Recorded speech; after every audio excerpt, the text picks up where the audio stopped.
Good day, everyone.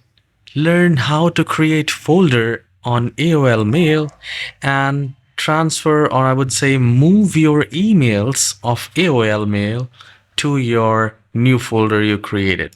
So I'll open my AOL Mail, and at the left hand side you have a lot of options. We will scroll down, and here we have this new folder.